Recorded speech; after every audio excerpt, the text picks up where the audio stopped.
A fossa craniana média é constituída pelo osso esfenoide e pelos ossos temporais. O osso esfenoide ocupa uma posição mais central e tem várias comunicações entre o sistema nervoso e as estruturas da face e do pescoço.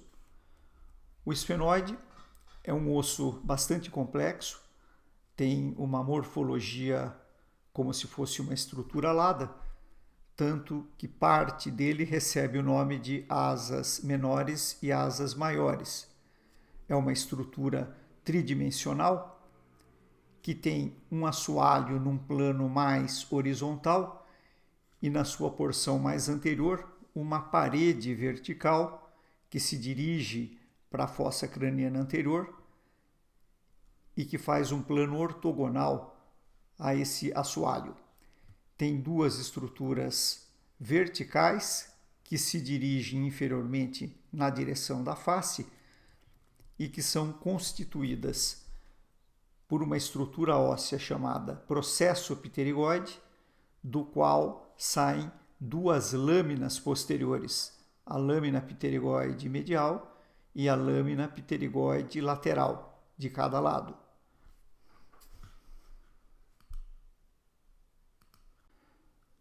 Se olharmos o esfenoide mais de perto, com uma visão do lado do sistema nervoso, vemos que existem várias comunicações que fazem um relacionamento entre o sistema nervoso e as estruturas abaixo, tanto da face como do pescoço. Por essas comunicações passam nervos e estruturas vasculares.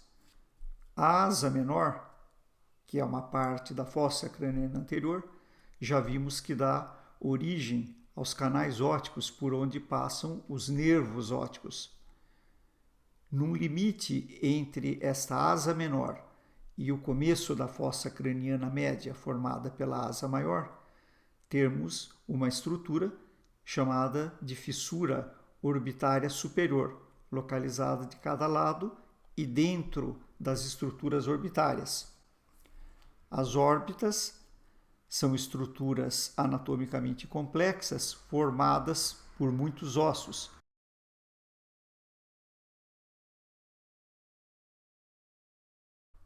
Esse desenho vai permitir entender mais claramente os ossos constituintes da órbita, sua borda superior e parte de sua parede superior é constituída pelo osso frontal.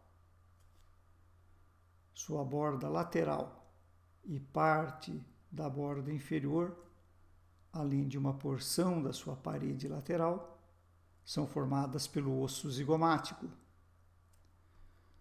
Seu assoalho é formado predominantemente pelo osso maxilar.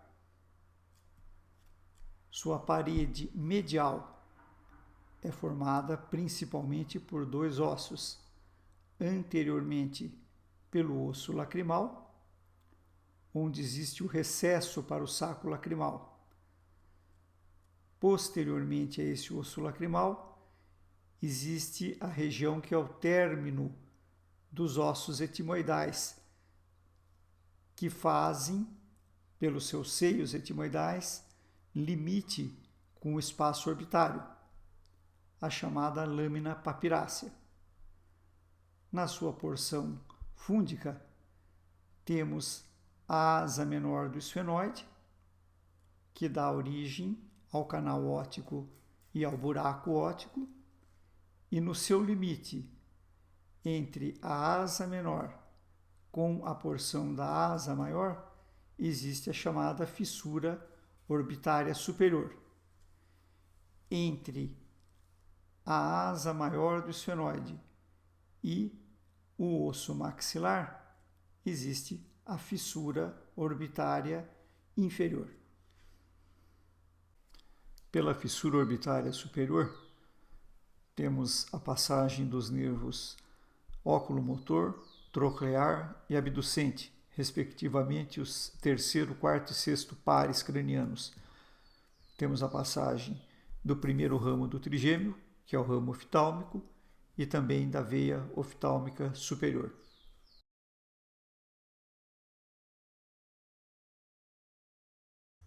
O nervo oculomotor origina-se no mesencéfalo e emerge do mesmo pela fossa interpeduncular.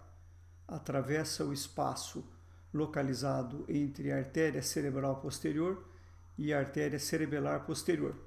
A partir daí, penetra no seio cavernoso e o atravessa antes de entrar na fissura orbitária superior. O nervo troclear também origina-se no mesencéfalo e é o único que emerge posteriormente ao mesmo, do modo cruzado. Contorna o mesencéfalo e vai entrar no seio cavernoso numa posição inferior ao nervo oculomotor. O sexto par, o nervo abducente, origina-se entre a ponte e o bulbo e penetra no seio cavernoso inferiormente aos dois anteriores, antes de entrar também na fissura orbitária superior. O último nervo que vamos estudar, que também passa pela fissura orbitária superior, é o nervo oftálmico. O nervo oftálmico é o menor entre os três ramos do nervo trigêmeo. É um nervo puramente sensitivo e inerva porções superficiais e profundas, tanto da região superior da face, como das estruturas intraorbitárias e também dos seios etimoidais adjacentes. O nervo oftálmico divide-se em três ramos principais. O maior deles é o nervo frontal, que caminha anteriormente e abaixo do teto da órbita. Inerva as regiões da pálpebra superior e parte da região frontal. O segundo ramo é o nervo nasociliar. Esse nervo vai inervar o globo ocular, ramos ganglionares ao gânglio ciliar, seios etimoidais e parte medial da pálpebra superior, além do saco lacrimal. O último ramo que temos é o nervo lacrimal. Esse nervo caminha pela borda superior do músculo reto lateral e supre a glândula lacrimal, principalmente, e a conjuntiva adjacente. Esses nervos anteriormente descritos, antes de entrarem na fissura orbitária superior, atravessam os seios cavernosos, que são plexos venosos localizados ao lado da cela túrcica, entre o periósteo da base do crânio e as meninges adjacentes. Mais cranialmente a esse plexo passa o nervo oculomotor.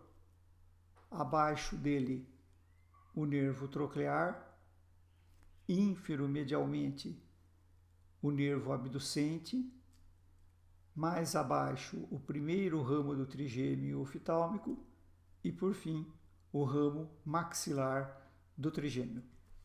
Essa tabela resume os nervos que passam pelos seios cavernosos. Os nervos oculomotor, troclear, abducente e oftálmico, após passarem pelos seios cavernosos, entram nas órbitas pelas fissuras orbitárias superiores. O nervo maxilar, que é o segundo ramo do trigêmeo, entra na órbita pela fissura orbitária inferior. O nervo maxilar do trigêmeo vai ser melhor descrito na aula sobre fossa ptérigo-palatina.